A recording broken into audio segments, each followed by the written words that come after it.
onto that allosteric site, causing the active site to change its shape.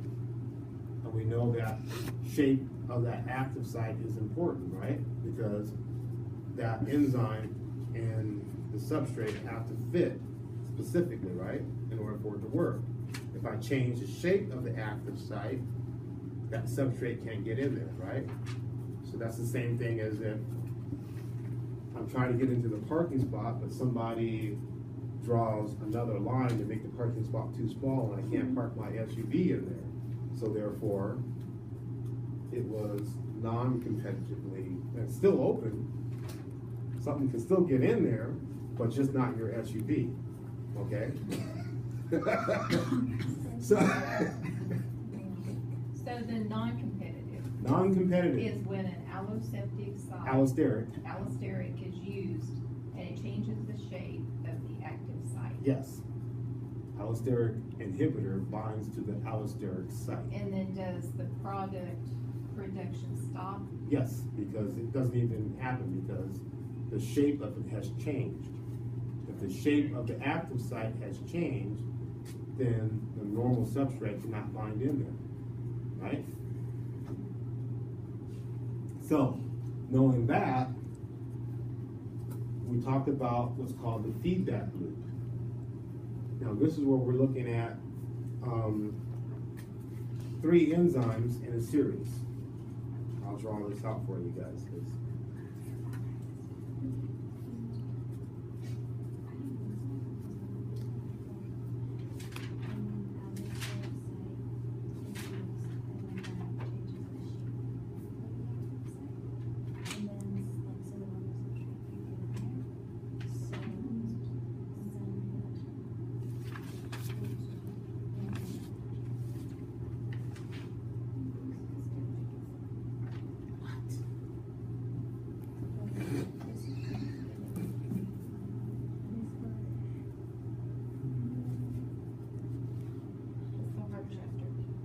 Oh, wait till we get to genetics.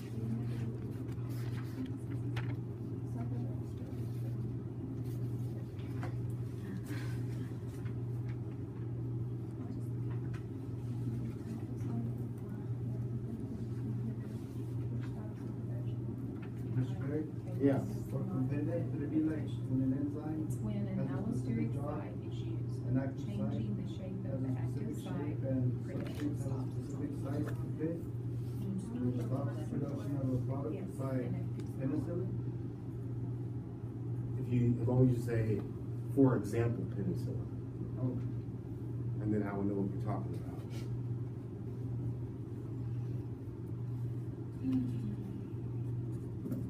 Okay, so now you have 3 enzymes in a series, right? Enzyme number 1 acts upon that substrate, right?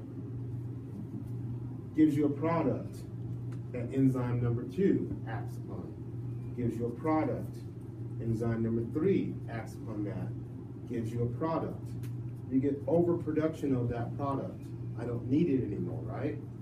So one of those products comes up and binds to an allosteric site on here.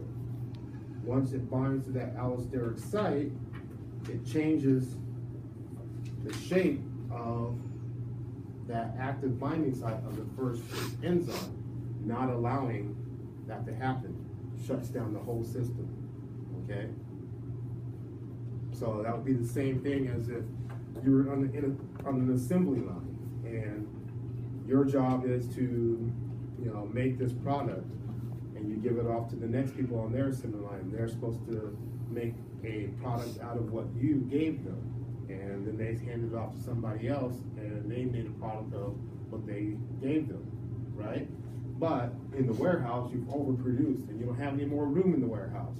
So now you send somebody with a finished product to the first machine and tell you, hey, we got too many of these, stop producing.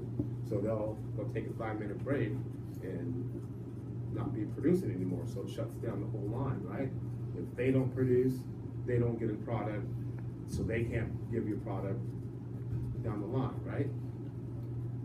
that is called feedback inhibition.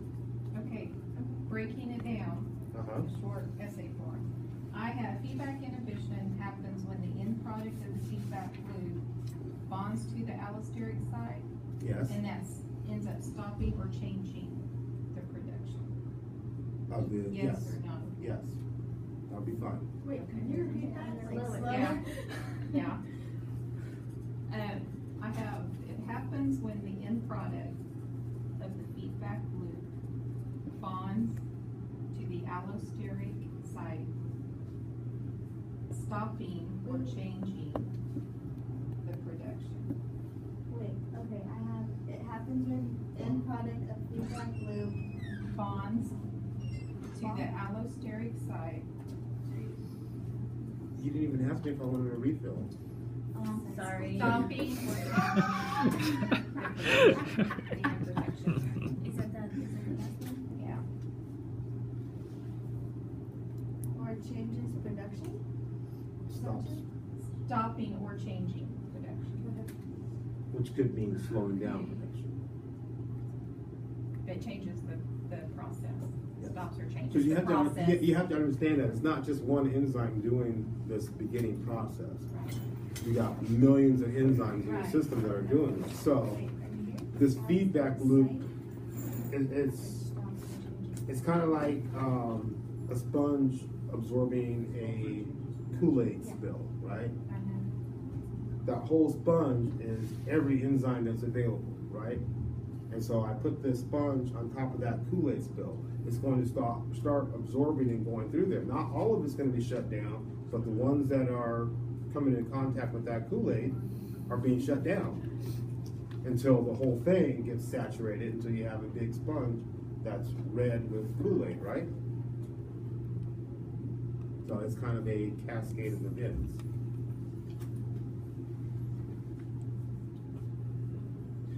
That's why I wish I was teaching graduate students so I wouldn't get all this, wait, stop, slow down, because I wouldn't care. Well, So you're keep just going. teaching us dummies that have to I'm not teaching simplify. you dummies, I'm teaching future nurses and other people who want to become lifesavers.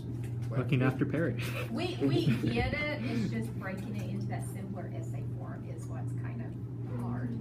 My whole goal in doing essays for all your exams is so that you at least understand the concept of it, okay? Whether or not you put it in specific word form later on, after your exam, I don't care.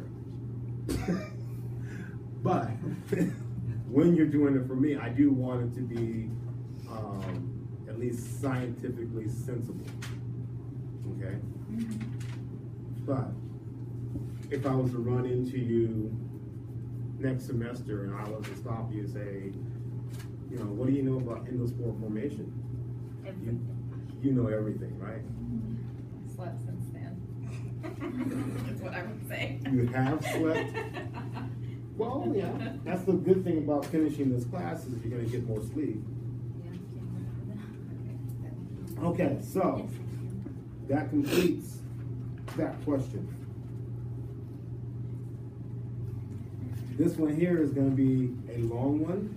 Yeah, and I did not get this one. Okay, Write it so down. we're looking at the metabolism of one glucose molecule from glycolysis all the way through to electron transport chain, okay? So I don't want you just to describe glycolysis and then that's about it. Because a lot of people do that. They'll say, oh, you know, just describe what's going on in glycolysis. No, I want you to go all the way through to the electron transport chain. Now, to start off with, to make it easy for you to understand and start writing this, you can do this. Okay, so you have glycolysis, you have your transition reaction, and you have Krebs cycle, and you have ETS. So I start off by doing that, and I draw a line. There's going to be a lot more to this, but write them down, all 4 pathways. What's the second one? Transition reaction, Krebs Yes. Transition reaction is where you're taking the pyruvic acid and converting it to acetyl-CoA. Okay, so then I do this. You get ATP, NADH,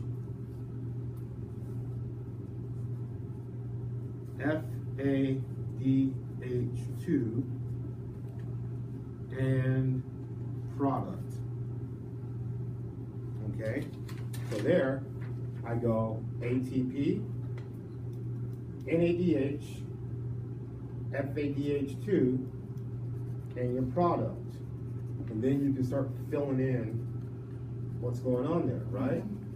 So, how many ATP are produced in glycolysis? So then 2. 2. How many ATP are produced in transition reaction? 0. There is none produced during transition reaction. How many ATP are produced in Krebs cycle? 2. 2. How many ATP are produced in the ETS?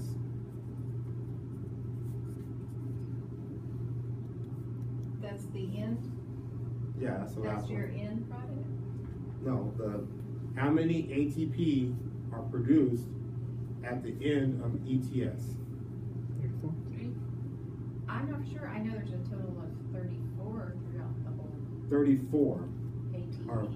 There's a total of 38 ATP 38. produced. In the ETS, there are 34 produced. And I'll explain to you why. So it's 34. 34. Okay, but that's not your. Okay, but that's not the end of this. Okay. In glycolysis, how many NADHs are produced? 2. 2. Transition reaction, how many NADHs are produced? 2. 2. Krebs cycle, how many NADHs are produced? 6. 6. Okay. Gives you a grand total of 10, right? How many FADHs are produced in glycolysis? 2. 0. 0. Oh, glycolysis. Sorry, Yes. that was transition or Krebs. How many FADH2s are produced in transition? 0. 0. How many are produced in Krebs? 2. 2. What's the end product of glycolysis? Pyruvic acid. So then we put that on ETS? Hold on. This is what you're going to draw first before you write your essay, because this is going to help you explain it. Okay? Pyruvic acid. Okay. At the end of transition reaction, what is produced?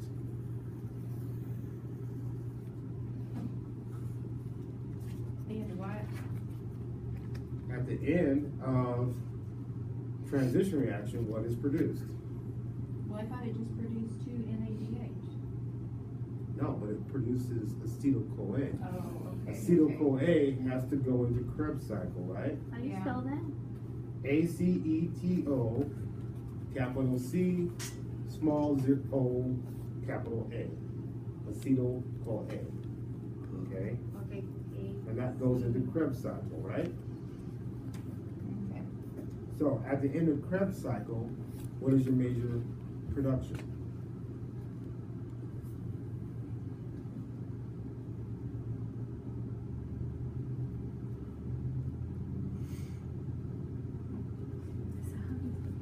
Well, if It's your the transition produced it has acetyl-CoA. At the end of Krebs cycle, you're going to get your 6 NADH and your 2 FADH2s, right? Right. So, what we know is for every NADH, you get 3 ATP. For every FADH2, you get 2 ATP, right? For the NADH, you For get. every NADH, you get 3 ATPs. For every FADH2, you get 2 ATPs produced. This occurs in the ETS. Okay? This occurs in the ETS.